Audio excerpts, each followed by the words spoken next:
अस्सलाम वालेकुम, मैं हूं शाहजेब खानजादा। मुल्क में बिजली का बहरान संगीन होता जा रहा है। मुख्तलिफ शहरों में कई घंटों की लोड शेडिंग हो रही है और सख्त गर्मी में शहरी गैर एलानिया लोड शेडिंग से परेशान हैं। अपोजिशन हुकूमत पर तनकीद कर रही है।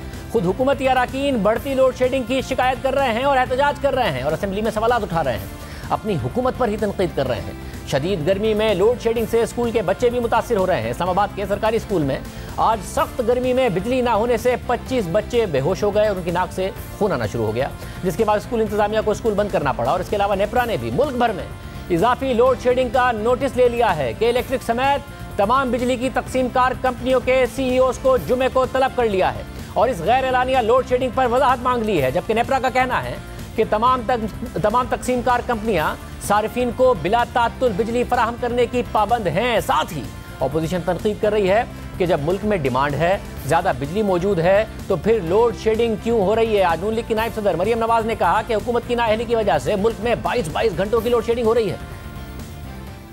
इस हुकूमत को लोड शेडिंग 0 पर मिली थी, लेकिन आप नालायकी, नाअहली और करप्शन का और बेहिसी का अंदाज़ा कर लें।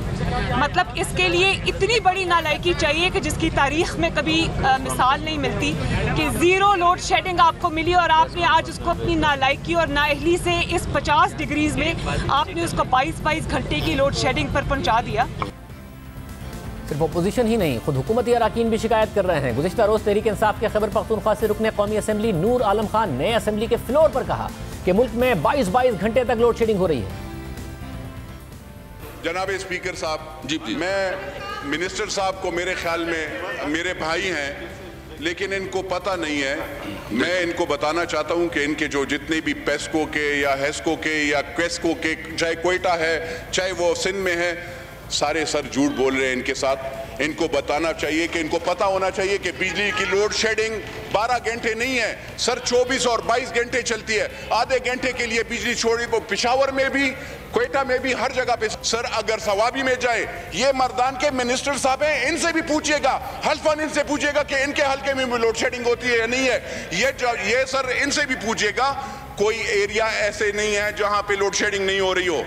मेरा भाई मिनिस्टर है, हम इसके खुशी से हमारे बिल्कुल वो है।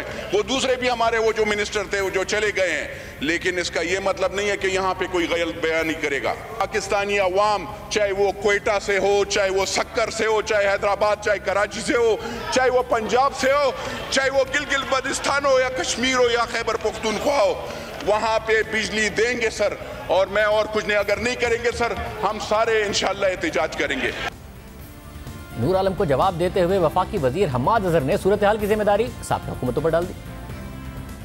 क्या आप जानते हैं कि 2023 में, मैं आपको एक फिगर देता हूं, जरा सुने। 2023 में पाकिस्तान के पास जितनी पाकिस्तान को बिजली की जरूरत है, 50% ज्यादा बिजली होएगी और उस तमाम बिजली के हम पैसे अदा कर रहे होंगे, 1500 अरब रुपया सालाना। क्या ये इमरान खान ने सौदे किए थे? क्या आज आपको पता है कि हमारी टोटल बिजली बनाने की जो काबिलियत है वो 30,000 मेगावाट से ज़्यादा है, लेकिन हमारा सिस्टम जो है वो 24,000 मेगावाट से ज़्यादा नहीं ले सकता। क्या ये इमरान खान का कसूर था? नहीं, ये इमरान खान का कसूर था, ये इन दोनों हुकूमतों का कसूर है। हम इन्वेस्टमेंट कर रहे हैं अपने सिस्टम के अंदर, इंशाल्लाह हम बिल्कुल इन्वेस्टमेंट करेंगे और हम हर बात का दलील के साथ जवाब देंगे, डंके की चोट के ऊपर जवाब देंगे।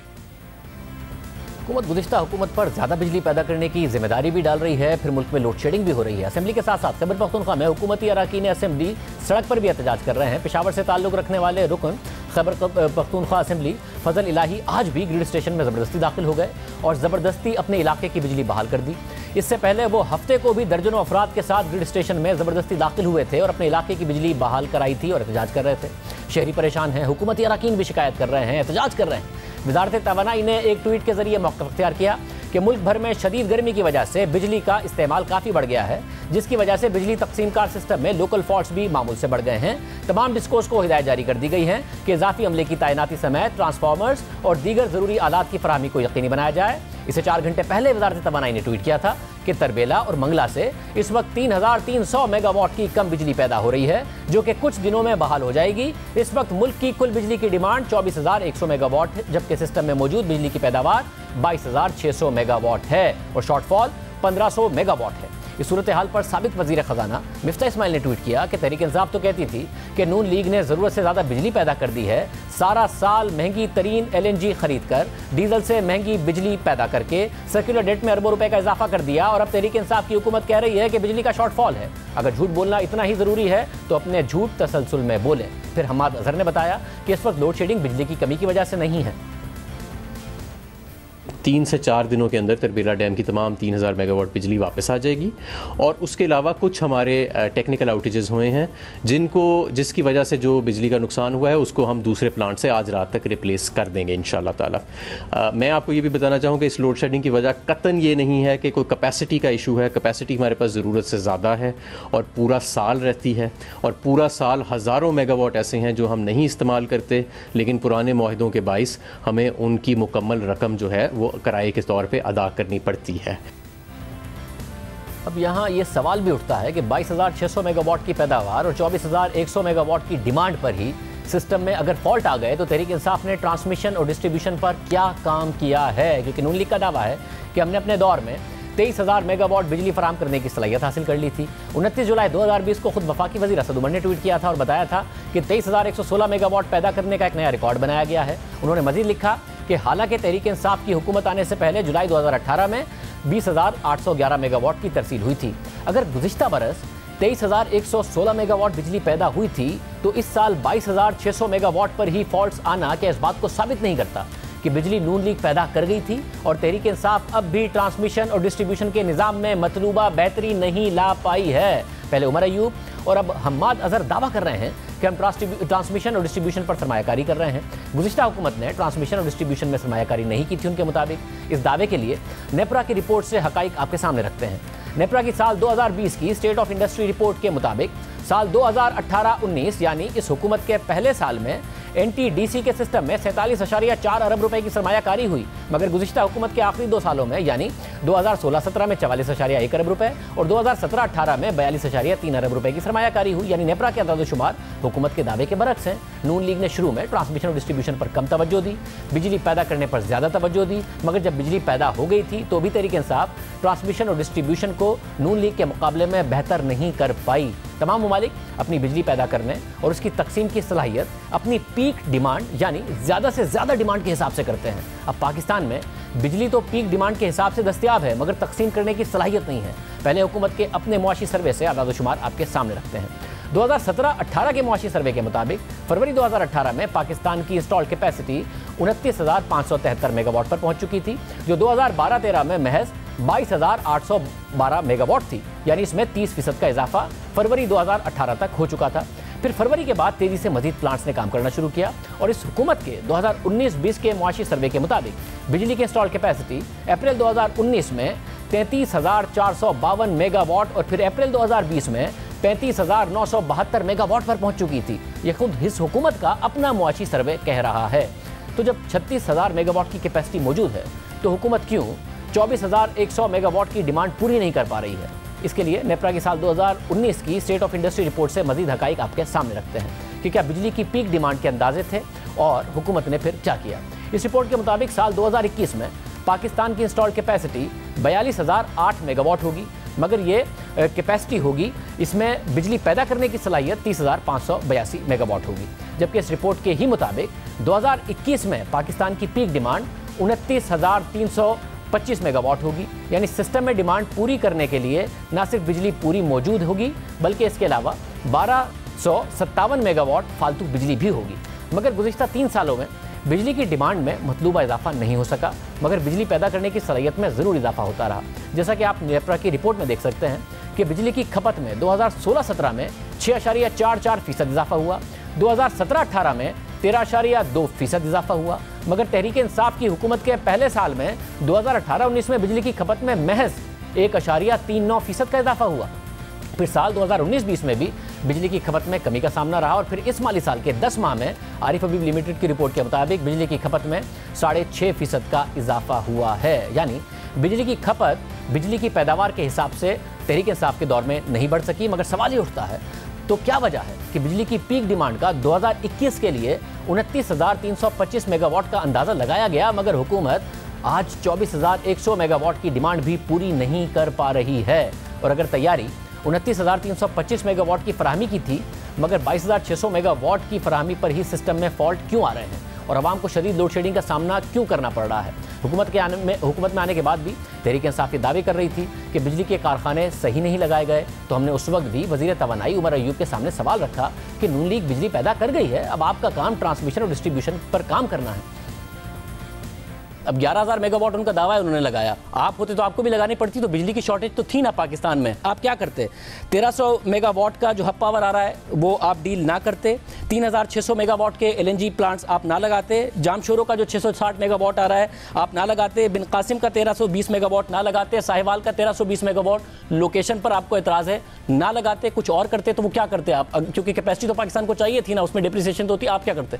हम लोग सबसे पहले ये करते कि उसकी लोकेशनल जो जहां पे उन्होंने लोकेशंस लगाई हैं वो जरा बेहतर सेलेक्ट करते, खासकर कोल के हवाले से कि कोल जो है इस वक्त ट्रांसपोर्टेशन कॉस्ट उसकी देखें, कहां कराची कहां साहिवाल। उसके साथ साथ फिर आपके LNG प्लांट्स हैं उसकी भी लोकेशन हम लोग बेहतर करते। तीसरी चीज ये है कि हम लोग ये साथों साथ करते कि आप ट्रांसमिशन लाइन्स भी और डिस्ट्रीब्यूशन लाइन्स भी हम लोग लगाते। फिर कम से कम ये कह सकते हैं कि बिजली पैदा कर गई है नून लीग, अच्छी सस्ती बिजली पैदा हो गई है। LNG बेस्ड और कोल बेस्ड प्लांट्स लोकेशन पर आपको एतराज हो सकता है। नाउ प्रॉब्लम यह है कि उन्होंने डिस्ट्रीब्यूशन और ट्रांसमिशन में इन्वेस्टमेंट नहीं की, बिल्कुल उनका फेलियर है, उनकी जिम्मेदारी थी। अब आप वो करेंगे और जब डिस्ट्रीब्यूशन और ट्रांसमिशन में आप अच्छी इन्वेस्टमेंट कर लेंगे, चोरी रोक देंगे, लॉसेस कम कर देंगे, तो कंज्यूमर को इन्हीं प्लांट से सस्ती बिजली मुहैया हो रही होगी। ये अब आपका प्लान है। We are going to invest. हम लोग अपने जो बिजली के तरसील का निज़ाम है उस पर इन्वेस्टमेंट कर रहे हैं। हम लोग टेक्नोलॉजी भी इस्तेमाल करेंगे, हम लोग एडमिनिस्ट्रेटिव मेजर्स भी इस्तेमाल करेंगे, हम लोग अपने डिस्ट्रीब्यूशन सिस्टम का रिफॉर्म भी करेंगे इंशाअल्लाह ताला। अब हुकूमत कह रही है कि हमने ट्रांसमिशन और डिस्ट्रीब्यूशन को बेहतर किया है, मगर नेपरा की स्टेट ऑफ इंडस्ट्री 2019 की रिपोर्ट के मुताबिक ट्रांसमिशन और डिस्ट्रीब्यूशन लॉसेज 2018-19 में कम होकर 15.49% पर आ गए। बिलों की रिकवरी बेहतर होकर 90.25% पर आ गई थी, मगर फिर नेपरा ही की साल 2020 की स्टेट ऑफ इंडस्ट्री रिपोर्ट के मुताबिक बिलों की रिकवरी 2019 में कम होकर 88.77% रह गई और पेशावर, ट्राइबल एरियाज और कोयटा में लाइन लॉसेज में बहुत ज़्यादा इजाफा हो गया और तीनों जगह तहरीक इंसाफ की हुकूमत है। इसके अलावा गुज़िश्ता बरस देर करने की वजह से महंगी LNG खरीदी, जनवरी के लिए LNG मिली ही नहीं, फर्नेस ऑयल से महंगी बिजली पैदा की, यहाँ तक कि डीजल से महंगी बिजली पैदा की गई, हालांकि सस्ती LNG से सस्ती बिजली पैदा करने के मौके मौजूद थे। नेपरा भी बार बार हुकूमत को कहता रहा कि मेरिट ऑर्डर की खिलाफ वर्जी की जा रही है। खुद वज़ीर आज़म के मामले खुसूसी ताबिश गौहर ने मेरिट ऑर्डर की पासदारी की बात की थी। जहाँ तक हमारे अपने प्लांट्स हैं सिस्टम के अंदर, ज़ाहिर है उसमें जितना एफिशिएंट प्लांट होगा उतना ही उसको चलना चाहिए, उसको जितनी LNG की ज़रूरत है उसको पहुँचानी चाहिए। मेरिट ऑर्डर जिसको हम कहते हैं कि सबसे पहले सबसे सस्ती बिजली बनाई जाए, उसके बाद उससे महंगी बिजली बनाई जाए, इस पर हम सबको अमल पैरा होना चाहिए।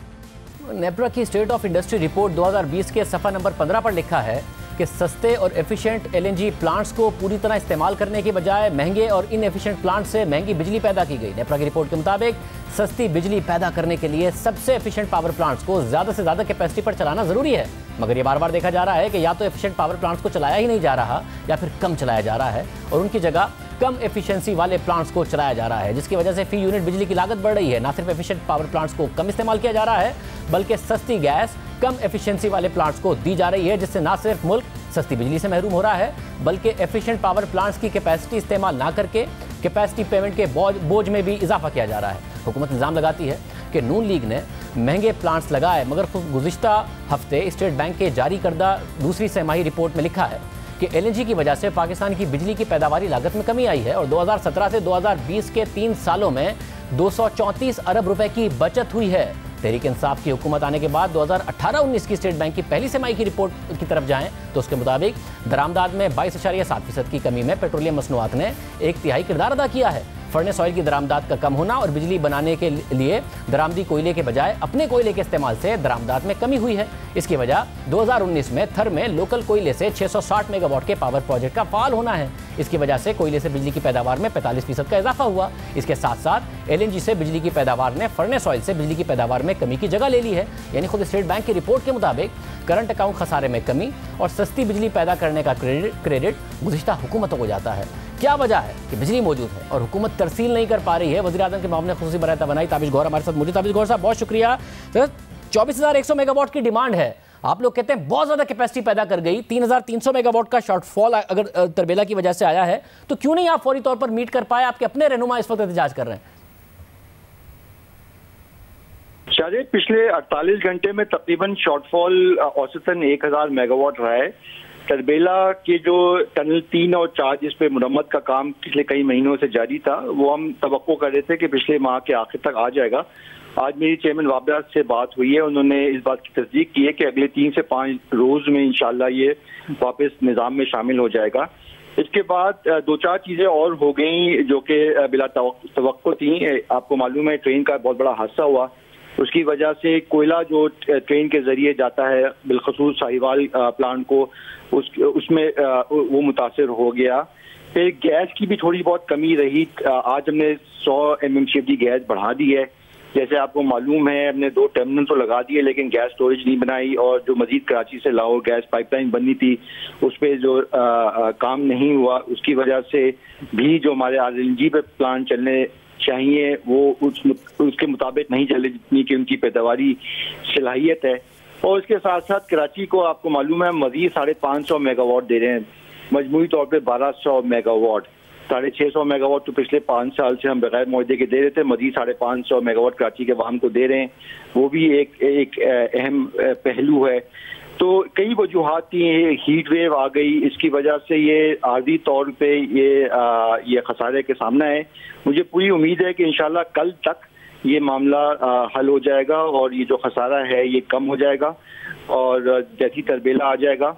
सर मगर तमाम ममालिक अपनी पीक डिमांड के हिसाब से प्लान करते हैं ताकि जब पीक डिमांड हो उसमें खसारा ना हो और लोड शेडिंग ना हो, बेशक ज़रा सा सरप्लस हो। तो नेपरा की अपनी 2019 की जो स्टेट ऑफ इंडस्ट्री की रिपोर्ट है उसमें लिखा हुआ है कि 2021 में पाकिस्तान की जो कैपेसिटी है वो 42,008 होगी, मगर उसमें जो जनरेशन सलाहियत होगी पैदा करने की वो 30,582 मेगावाट होगी और पाकिस्तान की डिमांड 29,325 मेगावाट होगी, यानी सिर्फ 1257 मेगावाट का सरप्लस होगा।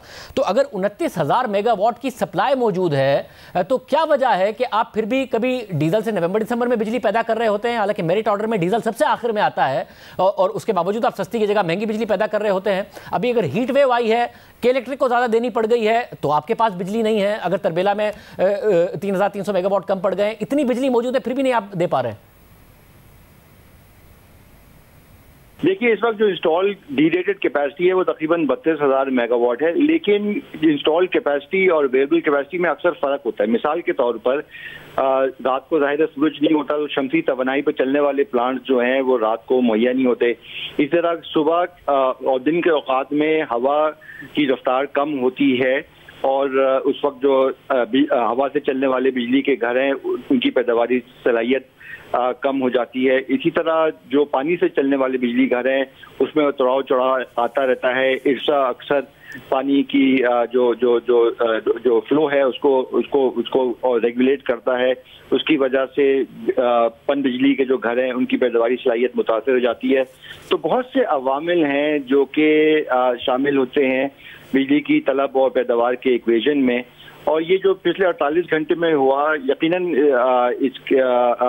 इसकी वजह से गैर एलानिया जो लोड शेडिंग है इसमें इजाफा हुआ, लेकिन मुझे बहुत उम्मीद है, यकीन भी है कि इंशाल्लाह कल तक ये मामला हल हो जाएगा। अच्छा मगर जो ममालिक हैं वो इस हिसाब से प्लानिंग करते हैं ना कि पीक डिमांड में हमारी क्या डिमांड होगी और क्या क्या अवामिल कार फरमा आ सकते हैं। अगर कहीं से बिजली का शॉर्टफॉल ना हो जाए, हीट वेव ना आ जाए, हाइडल की शॉर्टफॉल ना पड़ जाए, कोई दूसरे अवामिल ना आ जाए, इसी हिसाब से प्लानिंग होती है। आप बार बार कहते हैं कि जी ज़रूरत से ज़्यादा बिजली पैदा कर गए और सस्ती बिजली मौजूद है, कभी डीजल पर जा रहे होते हैं, कभी आप कह रहे होते हैं जी शॉर्टफॉल आ गया इसलिए की वजह से लोड शेडिंग हो रही है। तो इसका मतलब है कि बिजली सही पैदा की थी नून लीग ने, आप लोग ऑर्गेनाइज नहीं सही कर रहे हैं उसको।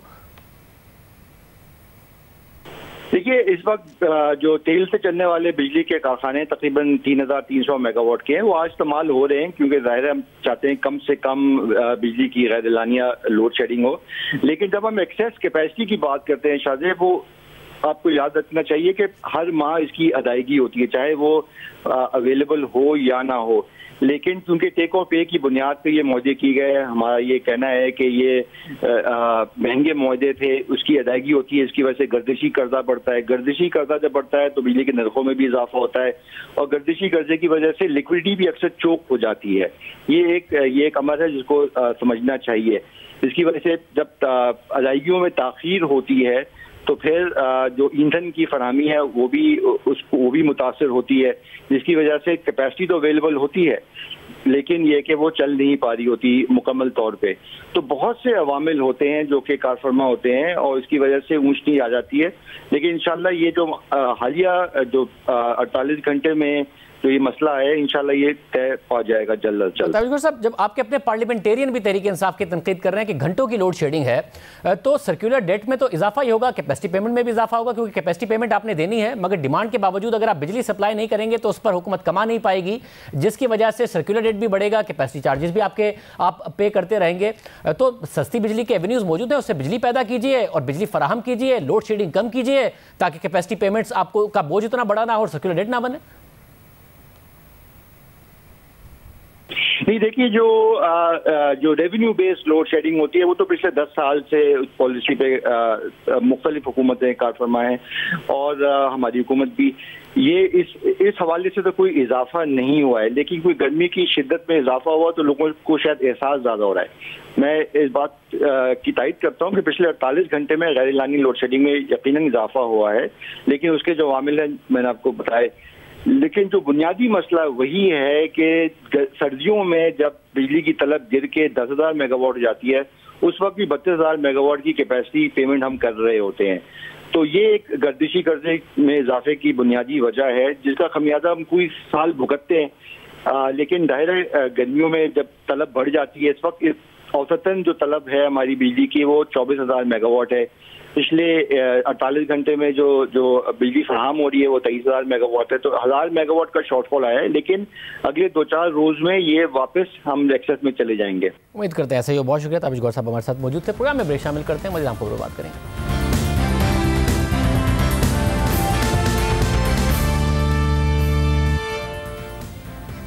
वज़ीर-ए-आज़म इमरान खान मुसलसल अफगान तालिबान और अफगान हुकूमत के दरमियान पॉलिटिकल सेटलमेंट पर जोर देते रहे हैं और पाकिस्तान गुज़िश्ता कई दिनों से इस हवाले से मुतहर्रिक है। और अब ये खबरें सामने आ रही हैं कि गुज़िश्ता रोज़ अफगान हुकूमत और अफगान तालिबान के नुमाइंदों की दोहा में मुलाकात हुई है और इस मुलाकात को अफगानिस्तान की बिगड़ती सूरत हाल के तनाजुर में एक अहम पेशरफ्त के तौर पर देखा जा रहा है। ये एक अहम पेशरफ्त है क्योंकि अफगानिस्तान में सूरत हाल बिगड़ती जा रही है और तालिबान मुसलसल अपना कंट्रोल बढ़ाते जा रहे हैं। एक के बाद एक वाक़या हो रहा है, एक के बाद एक ज़िले की खबर आती है कि वहाँ पर तालिबान का कंट्रोल मज़ीद मजबूत हो गया है। और अब खबरें ये भी आ रही हैं कि दाइश भी फिर से अफगानिस्तान में ज़्यादा मुतहर्रिक हो गई है, हालिया हमले की जिम्मेदारी कबूल कर रही है। हमारे साथ अफगान उमूर के माहिर रहीमुल्लाह यूसुफ़ज़ई साहब मौजूद हैं। यूसुफ़ साहब बहुत शुक्रिया। सब एक तरफ अफगान तालिबान मजबूत हो रहे हैं, दूसरी तरफ दाइश हमलों की जिम्मेदारी कबूल कर रही है, फिर मुज़ाकरात भी हो रहे हैं। कोई हल की तरफ मामला जा रहा है क्योंकि अमेरिका का इनखला हो रहा है और पाकिस्तान के बड़े कंसर्न्स हैं।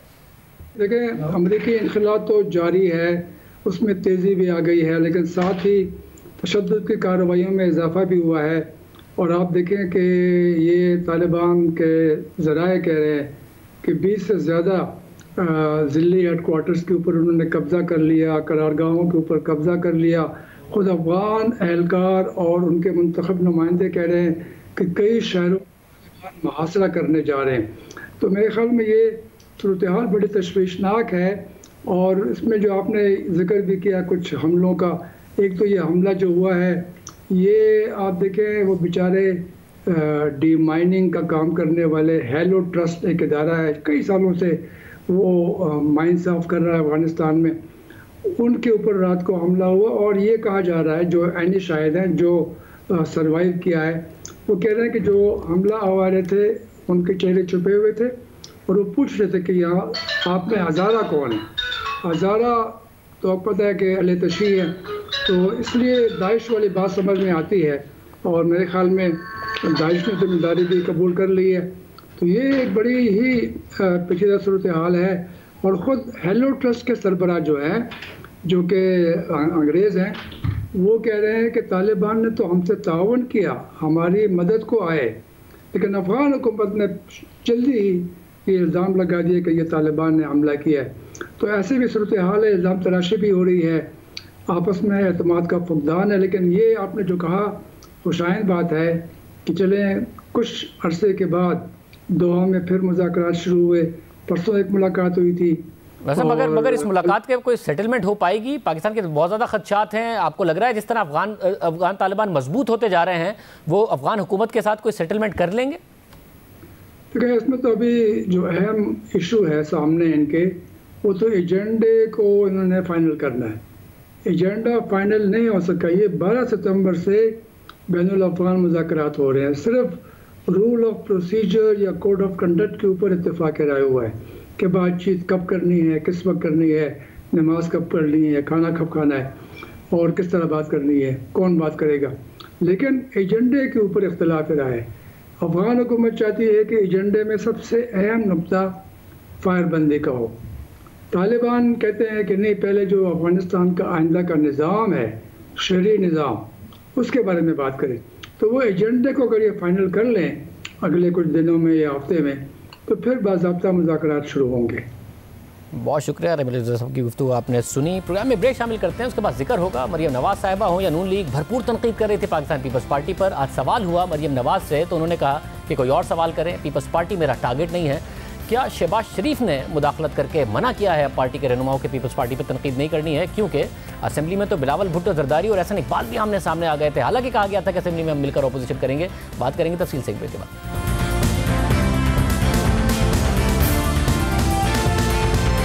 हुकूमत के खिलाफ तहरीक चलाने के लिए पहले नून लीग और पीपल्स पार्टी में भरपूर ताउन रहा और अब नून लीग कतई ताल्लुक का ऐलान कर रही है। दोनों जमातों की लड़ाई पहले पार्लियामेंट से बाहर हो रही थी और दोनों तरफ से पार्लियामेंट में हुकूमत को टफ टाइम देने पर इत्तफाक हो गया था, लेकिन अब यह झगड़ा बढ़ते बढ़ते पार्लियामेंट तक आ गया है।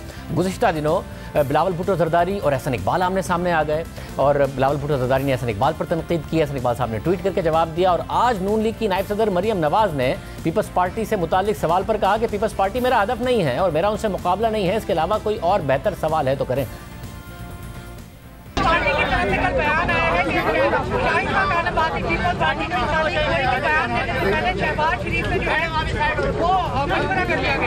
आपके पास पीपल्स पार्टी के अलावा कोई सवाल है तो करें। मैंने आपको पहले भी बताया कि पीपल्स पार्टी मेरा हदफ नहीं है, मेरा मुकाबला उनके साथ नहीं है। आपके पास कोई बेहतर सवाल है तो करें। यानी पहले मिलकर सियासत हो रही थी, इस्तीफों के मामले पर इख्तलाफ हुआ और फिर leader of the opposition senate का जो स्लॉट है उसके ऊपर इत्तफाक मजीद बढ़ गया। फिर ना मिलकर इलेक्शन लड़े बल्कि फासले और ज़्यादा आते गए, वरना सूरत हाल ऐसी थी कि दोनों पार्टियों के लिए एक ही प्लेटफॉर्म से नारे लगते थे। पीडीएम में शामिल जमातें और उनके कारकुन जिंदाबाद, पीपल्स पार्टी भी जिंदाबाद। नारे मरियम नवाज साहबा की तरफ से लगाए जाते थे। राना सनाउल्लाह साहब हमारे साथ मौजूद। राना साहब बहुत शुक्रिया। राना साहब एग्जैक्टली नून लीग ने हासिल क्या किया है?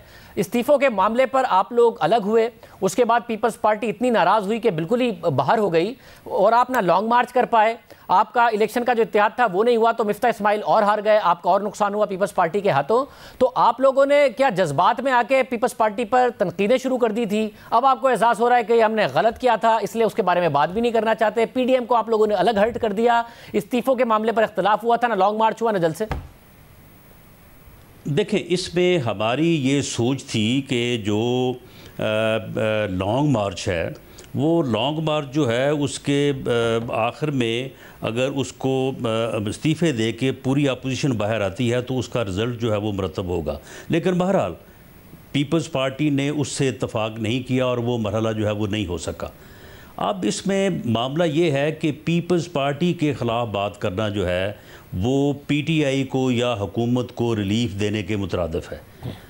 पीएमएलएन की ये पॉलिसी है कि और पार्टी लेवल के ऊपर ये डिसीजन है कि हम पीपल्स पार्टी को हदफ ना बनाएं और पीपल्स पार्टी एक मुतहदा अपोजिशन की शक्ल में जो पार्लियामेंट में मौजूद है, वहाँ पे लीडर ऑफ द अपोजिशन मियाँ शहबाज शरीफ साहब जो है वो पूरी अपोजिशन को साथ लेके चलें और उसमें जो भी पार्लियामेंट में होने वाली कार्रवाई है, वो जो बजट है या दीगर जितने भी अमूर वहाँ पे अंडर डिस्कशन आते हैं, उस के ऊपर मुतहदा अपोजिशन जो है वो एक मौक़िफ़ इख्तियार करे। मगर राना साहब फिर क्या ये गैर पुख्ता पॉलिटिक्स थी कि पीपल्स पार्टी के ऊपर ट्रस्ट नहीं करना चाहिए? ये बहुत सारे लोग पार्टी के अंदर कह रहे थे, मगर स्टेज पर चढ़कर पीपल्स पार्टी जिंदाबाद, नून लीग जिंदाबाद के नारे लगवा दिए गए। उसके बाद पीपल्स पार्टी को इस हद तक आप लोगों ने तनकीद कर दी। उस वक्त आपको एहसास नहीं हुआ कि तहरीक इंसाफ की हुकूमत को फायदा होगा? अब एहसास हो रहा है और फिर असेंबली के अंदर कहा था मिलके करेंगे, मगर एहसन इकबाल साहब और बिलावल भुट्टो जरदारी उलझ पड़े। नहीं शाहजेब, देखें मामला ये है कि एक तहरीक, एक पीडीएम का जो है वो एक इत्तेहाद बना, एक डेमोक्रेटिक मूवमेंट बनी जिसमें तमाम पार्टीज़ ने जो है वो इकट्ठे इस जाली जो है वो रिग्ड इलेक्शन के नतीजे में बनने वाली गवर्नमेंट के ख़िलाफ़ जदोजहद का जो है वो फ़ैसला किया। उसमें एक अदवार जलसों का हुआ, फिर रैलीज़ का हुआ, उसके बाद जो लॉन्ग मार्च का जो मामला था उसके ऊपर ठीक है, एक हमारी सोच थी, वो उनकी सोच थी, उसके ऊपर इत्तफाक नहीं हो सका। लेकिन अब हम यहाँ पे कोई रुक तो नहीं जाएंगे। ये इंशाअल्लाह ताला बजट इजलास के बाद पीडीएम जो है वो अवामी राब्ते का सिलसिला जो है वो दोबारा से शुरू करेगी और इंशाअल्लाह ताला आप ये देखेंगे कि वो भरपूर एक अवामी राब्ते की मुहिम होगी और उसके नतीजे में आगे जाके पीडीएम जो है वो जो भी फैसला करेगी तो हम उसको लेके आगे चलेंगे इंशाअल्लाह। मतलब वो आप कर लें, मगर पार्लियामेंट में पीपल्स पार्टी के साथ अपोजिशन करने का भी आप कह लें, मगर पीपल्स पार्टी के साथ आप पार्लियामेंट में कुछ नहीं कर पाएंगे और पीपल्स पार्टी के बगैर पीडीएम के प्लेटफॉर्म से वैसे भी कुछ नहीं कर पाएंगे, तो हुकूमत के लिए तो सुकून है अब। नहीं देखें, मैं समझता हूँ कि इससे पहले जो पीडीएम ने जो मूवमेंट चलाई है जिसमें अवामी राय को जो है वो हमवार किया है, तो यही तो एक पॉलिटिकल प्रोसेस है, यही जो है वो अपोजिशन की कामयाबी है। आप मुझे ये बताएं कि एक ऐसी गवर्नमेंट जो मरकज़ में भी हो और सूबे में भी हो और वो ज़िमनी इलेक्शन जो है वो हार जाए, तो इससे ये साफ ज़ाहिर होता है कि जब जनरल इलेक्शन होगा ये लोग तो अपने घरों से निकल नहीं सकेंगे, ये तो इलेक्शन कैंपेन नहीं कर सकेंगे। ये प्रोपेगंडे और झूठ की बुनियाद के ऊपर जो हुकूमत कायम है तो बिलाखिर इलेक्शन तो होने हैं। हाँ, अगर लॉन्ग मार्च के नतीजे में इस्तीफ़े होते तो हमारा जो मौक़िफ़ है या हमारा जो मुतमईन नज़र था कि ये इलेक्शन जो है ये मिड टर्म होते और 2021 में हो जाते। चलिए, अगर 21 में नहीं हुए तो ये 22 में भी हो सकते हैं, उसके बाद इलेक्शन तो होने, ये तो नहीं हो सकता कि इलेक्शन से जो है ये फरार इख्तियार कर जाए। दरमियान में तो बड़ी तनकीद पीपल्स पार्टी पे आप लोग कर रहे थे। अब आपका पिछले प्रोग्राम में आपने कहा कि जी मैं नहीं करना चाहता पार्टी का फैसला तनकीद। आज मरियम नवाज साहिबा ने भी कहा कि मुझसे कुछ और सवाल करें। ये शहबाज शरीफ साहब ने फैसला किया है कि जब हमने पीपल्स पार्टी से नहीं लड़ना है। नहीं देखें, ये पार्टी के अंदर जो है वो बैठ के इस किस्म की डिस्कशन होती है और इसमें गालिब राय यही है कि इस वक्त अगर पीपल्स पार्टी और पीएमएलएन जो है वो आपस में जो है वो ये छोटी छोटी बातों के ऊपर जो है, अब एक मामला था उसके ऊपर इख्तलाफ हुआ, रास्ता अलहदा हो गया, वो ठीक है, वो अपोजिशन में है, वो अपनी पार्लियामेंट में हमारे साथ बैठ के अपोजिशन करें, उसके अलावा अपना अपोजिशन का किरदार अदा करें, पीडीएम जो है वो अपना किरदार अदा करे, मासवाई बजाय इसके कि ये आपस में जो है वो हम इस मामले को जो है वो उलझाएं, तो ये तो फिर गवर्नमेंट को जो है वो बेनिफिट पहुंचाने वाली बात होगी। तो इसलिए हमारी तो ये कोशिश है और हम इसमें कामयाब रहेंगे इंशाअल्लाह ताला कि हम अपना हदफ जो है वो गवर्नमेंट और पीटीआई की को ही रखें और पीपल्स पार्टी को हदफ ना बनाएं। बहुत शुक्रिया। फिर दावे हो रहे हैं, देखते हैं सूरत हाल किस तरफ जाती है। आज के प्रोग्राम में इतना ही, याद दीजिए। अल्लाह हाफ़िज़।